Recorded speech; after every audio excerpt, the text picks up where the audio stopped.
ഇത് നമുക്ക് തമിഴ്നാട്ടിൽ മാത്രമൊന്നുമല്ല കേട്ടോ, നമ്മുടെ ചട്ടിയിലും പൊന്നാങ്കണ്ണിക്കീര വളരും.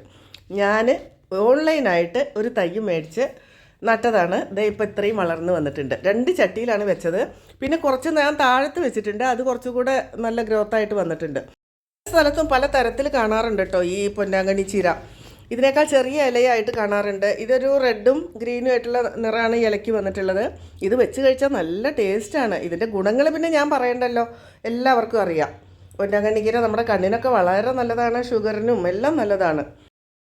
പാലക്കാട് ജില്ലയിലൊക്കെ ഈ ചീര ധാരാളം കിട്ടും, കണ്ടിട്ടുണ്ട്. പക്ഷെ നമ്മുടെ ഇവിടെ ഇതങ്ങനെ കിട്ടാറില്ല. ഞാൻ ഒത്തിരി അന്വേഷിച്ച് നടന്നതാ, അവസാനമാണ് ഓൺലൈനിൽ ബുക്ക് ചെയ്തത്. വീഡിയോ കാണുന്നവരിൽ ഈ പൊന്നാങ്കണ്ണിക്കീരയെ കുറിച്ചിട്ട് അറിയണവരുണ്ടായിരിക്കും. അപ്പോൾ അവരൊന്ന് കമൻറ്റ് ചെയ്യണേ, ഇതന്നെയല്ലേ യഥാർത്ഥത്തിൽ പൊന്നാങ്കണ്ണിക്കീര എന്നുള്ളത്.